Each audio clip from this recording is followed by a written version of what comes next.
welcome to this workshop session. I sincerely hope that you and your families are safe and healthy.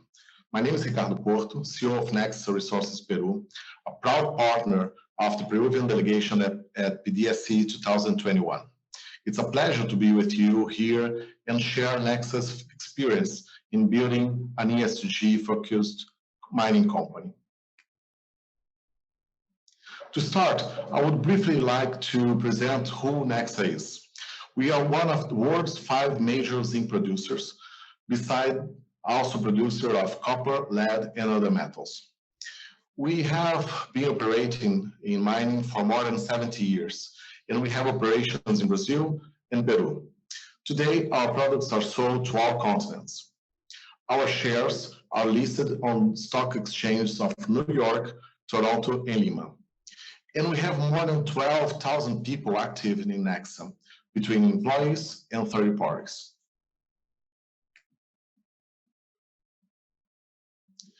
We currently own and operate 5 long-life underground polymetallic mines, 3 located in Central Andes of Peru and 2 located in the state of Minas Gerais in Brazil. And we are developing the Aripuanã project as our 6th underground mine in Mato Grosso, Brazil.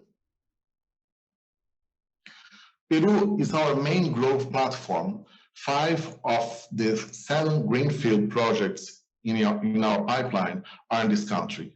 Currently, more than 60% of our mine production is located in Peru.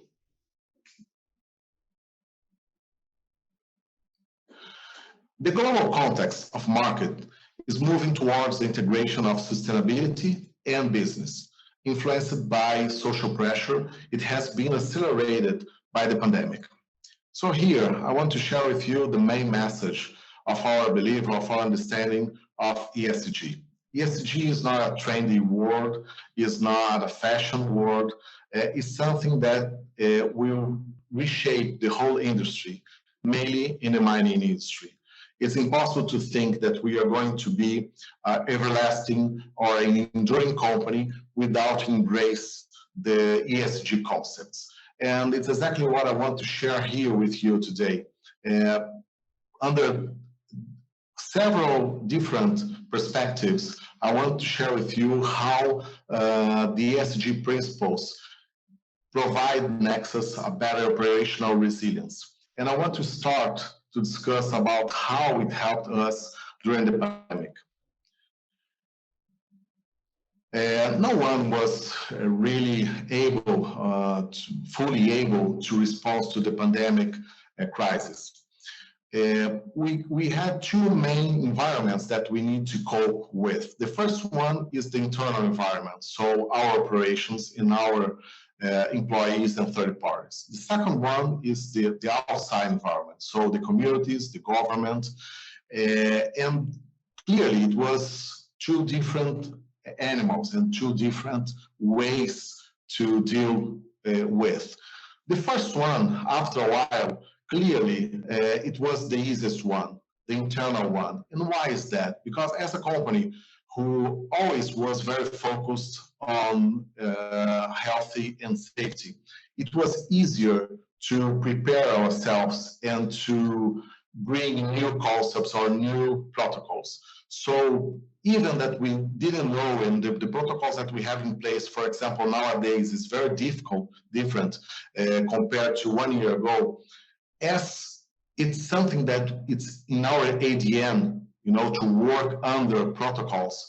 It was easier to make our company and our third parties to change the protocols, to embrace, to embed different concepts as social distance, the use of new PPEs, change our infrastructure, and to use massive tests during our operation. So it was something that, after a while, is just part of our ADN as any other protocol. The second one, for me, is the most difficult one, is how to bring the community to this challenge. So the first one, the protocols, we did a pretty decent job, and we were the first company to receive the allowance, to receive the permit to come back to operation in Peru. But several other companies in Peru received exactly the same permit after Nexa, and they didn't, they were not available, enabled to come back to the operation. And why is that? Because the community that surround their operation didn't allow it. Didn't allow them to come back. And why? Because they were scared that their operation could bring the COVID to their community. So it was key for us to bring the community to co-create the protocols to guarantee or to mitigate the risks of COVID in those communities. The second thing is clearly we presented ourselves as part of the solution. So Nexa could provide during the crisis several materials that were very important to have a better environment, to fight with the virus. So we distribute more than 780,000 medical devices, 66 equipment for advanced life support, more than 20,000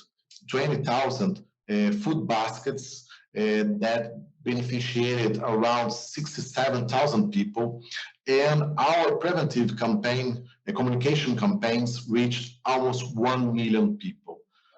Again, it's impossible to think that if you don't have a long-term relationship with your communities, you will be able to do such thing. So of course that the platform of this work to co-create these protocols together, the company and the community, was a matter of working for a long time, trying to show how have a mining company surrounding those communities can be a lever for their development. So it was key for our success during this pandemic that we are still facing a lot of challenges. So again, ESG is not a destination, it's much more a journey. So here I'm bringing just to show you part of this journey that started more than 10 years ago when we created a sustainability department.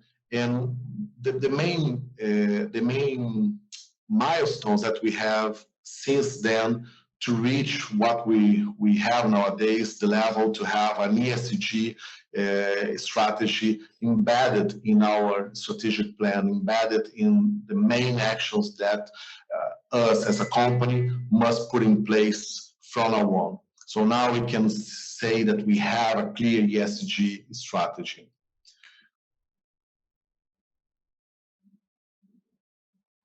So now I want to address part of the material issues that are in the environmental pillar of the ESG, starting with water. And why water? As I said, as I mentioned in the beginning, 60% of our production comes from Peru. Most of the territory in Peru is a desert. So it's impossible to think that we will be able to develop any operation in Peru if you don't have a solution to deal with this scarce resource that's water. And for me, the best example we have is exactly in Cerro Lindo. Cerro Lindo is our biggest mine. It's around 50% of our mine capacity comes from Cerro Lindo. In Cerro Lindo, we have a rate of water recirculation about 9%. It's very good, and we're still working to improve it. All of this resource used in Cerro Lindo comes from recirculation or the sea. We have a desalinization plant, and we pump this water, desalinized water, until 2,200 meters above the sea.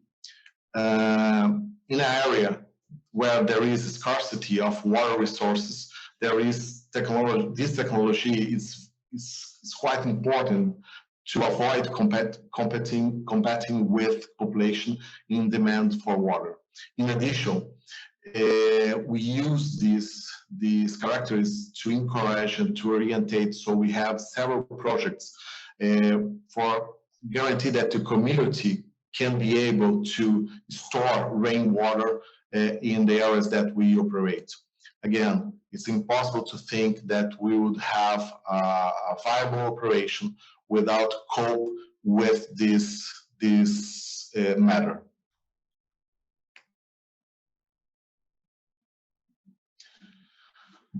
Now talking about the tailings, the waste that we produce in our operation, we are aiming that we will reduce in 10% our waste.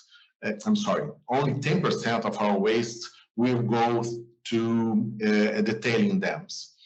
Nowadays, what we are aiming is 55% of we produce in tailings will be dry stacked, and 35% will return to the underground mines as a paste fill.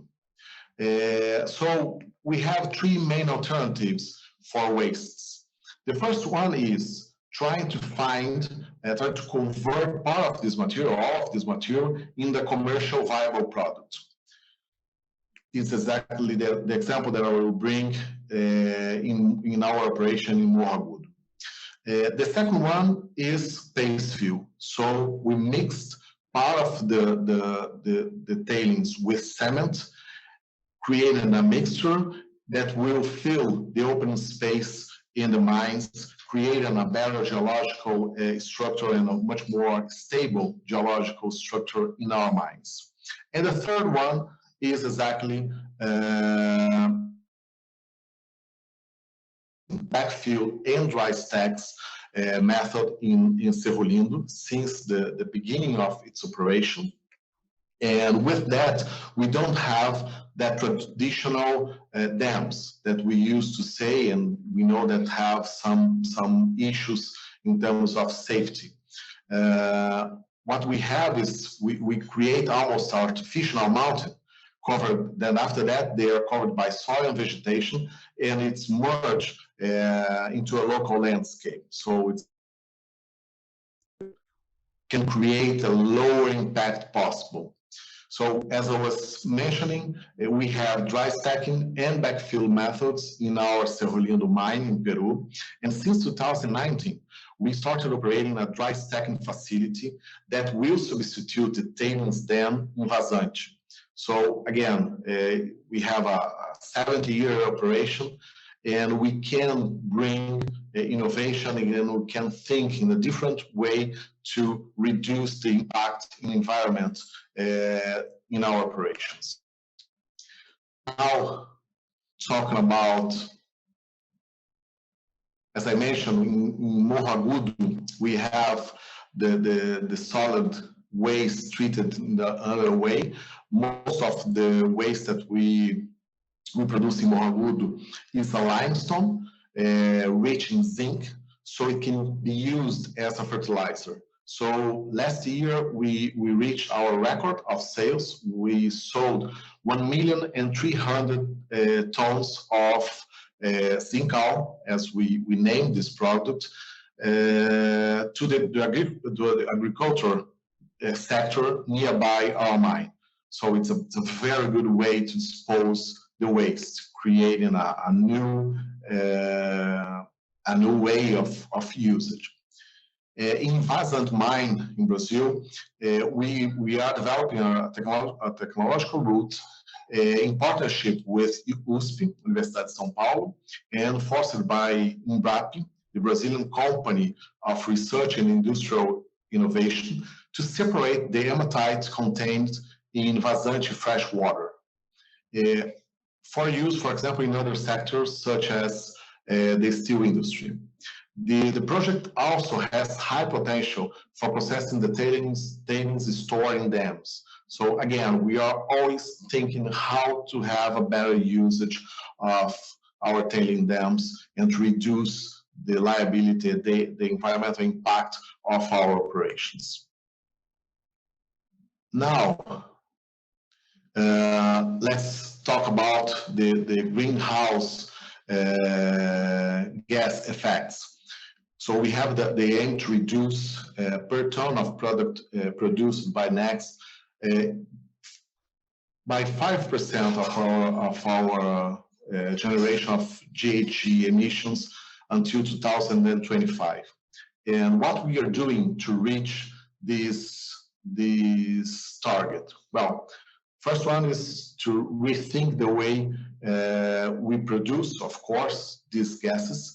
So the first example that I would like to share with you, it was a very interesting example that was developed together with a Brazilian startup called ZEG.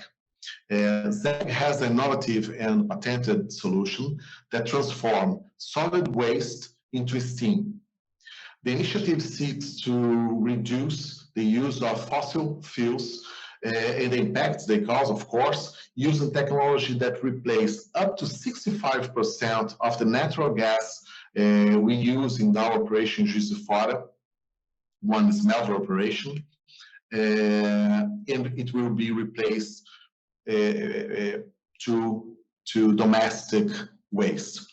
In addition, this project integrates Nexa and ZEG into the local communities, reutilizing urban waste and generating local jobs and income. So it's a balance between not just to reduce our GHG emissions, but also to create alternative, economic alternative to the communities that surround our operation. Another very good example is our boiler in Três Marias. Três Marias is our main smelter in Brazil. And one of the main actions that we've done there, it was in 2017 when we replaced the traditional boiler fed by fossil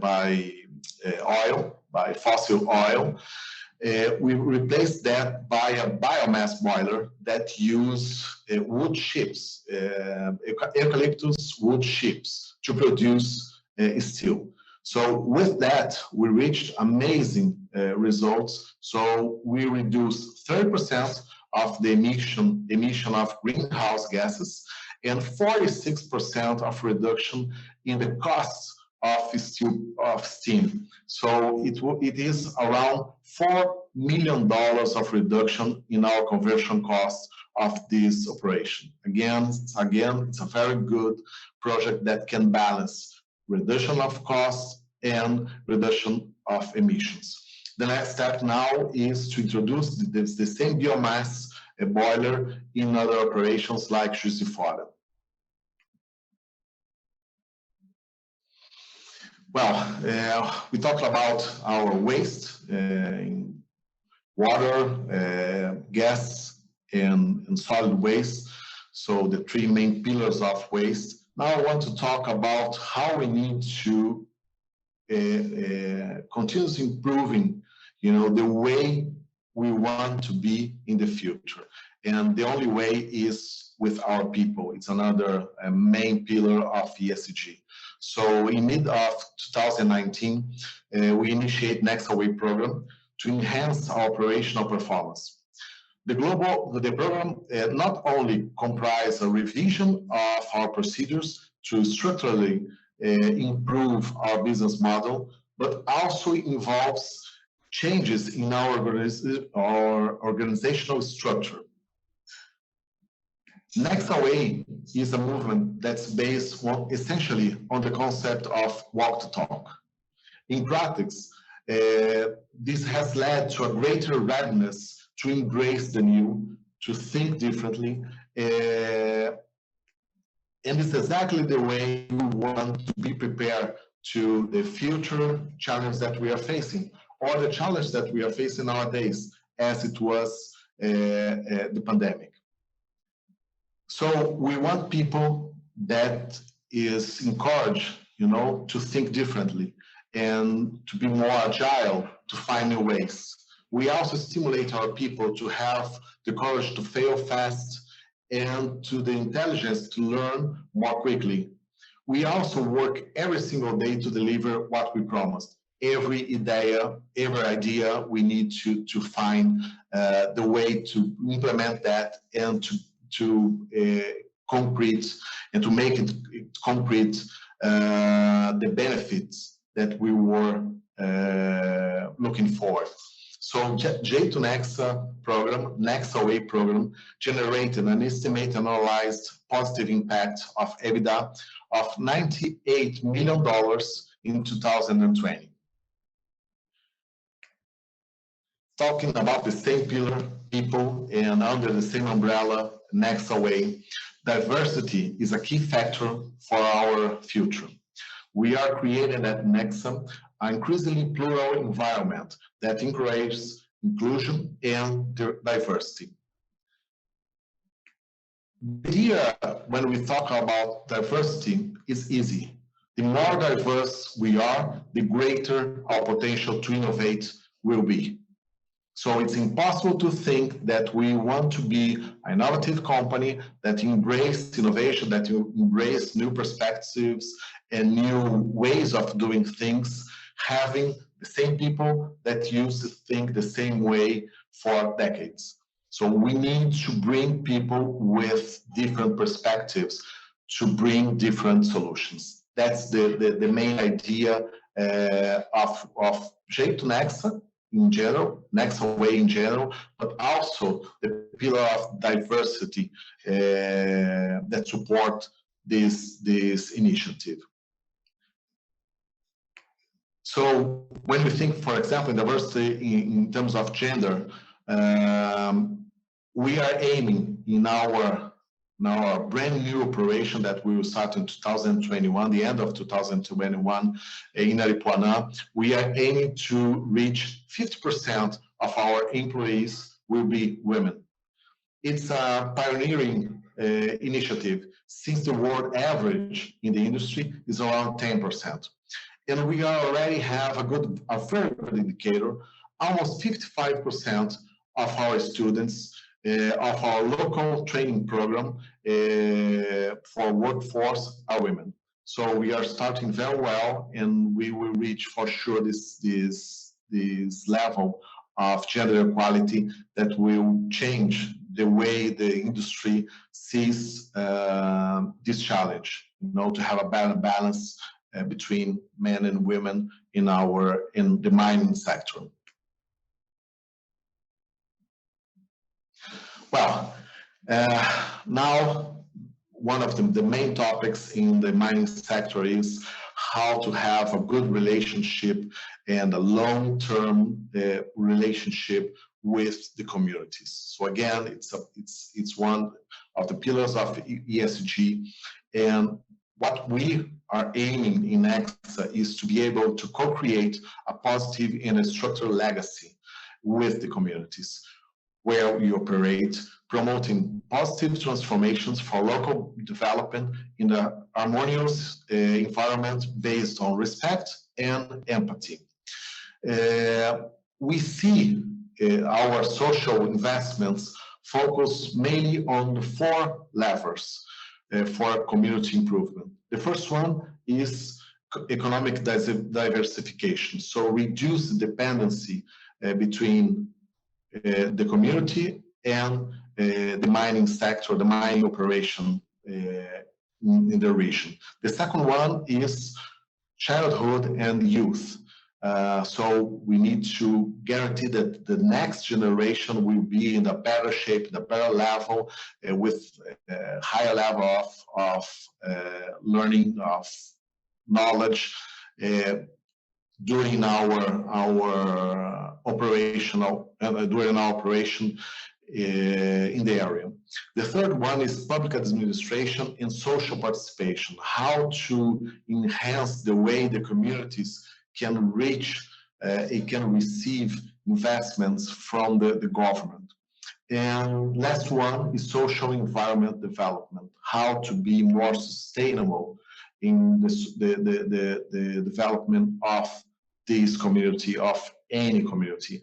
Again, I think that the main message here is how can we guarantee that any community surrounded by a mining operation will develop faster with higher standards in terms of social, healthy, safety, and IDH indexes. So that's what we need to guarantee The communities where we are in the higher level compared to any other community in the same area or in the same country. Our self-funded social investments using official incentives or market-raised money was in total $87 million in 2020. During this period, we sponsored a total of 132 projects, benefiting more than 22,000 people through the initiatives aligned with our 4 strategic levers that I mentioned before. Now, talking about governance, as I mentioned before, we are a company listed in New York and Toronto, and of course that we need to have a solid governance standards to cope with these stock. So here we have responsible guidelines established that support and are able to monitor companies' operational and commercial practice. 5 standards of health, safety, respect for the environment, and corporate social responsibility are monitored by our board and under the guidelines of New York and Toronto stock market. So here, just to finish the presentation, I'm bringing our last project, our newest project that will start the operation the last quarter of this year, the beginning of next year. And of course, if it is our brand new project, it must bring all the things that we believe as the best practice for the industry. So just to recap some of them in terms of social pillar, are very good in integrate socio-economic plan with the community. We are working that since before to start the construction of this project. The second one I mentioned before also, to have 50% of women in our workforce, to have a continuous training focus on the local workforce, and since the beginning have a decommissioning plan for the end of life of this mine. Even though it's long term, we need to have this clear view of how to decommission it, our project, and how to reduce the liabilities and reduce the impacts throughout the whole development of the project and operation. In terms of environmental pillar, dry stack, we will start this operation using dry stack. Energy efficiency, so of course that we are focused to have the most energy efficient equipment in place. Backfill as well, so part of the waste will return to our underground mine. And last but not least, we are using for the first time wetland system, so we will achieve to have above 65% of water recirculation in this project, in this operation. So to finalize here this presentation, I would like to emphasize that with an ESG vision, we will overcome the challenges of the present and all that the future will bring. This is crucial to create solutions for the mining of the future today. I hope you enjoyed this session, even though we were not able to meet in person. Thank you very much for your interest, for your attention, and above all, be safe. Thank you.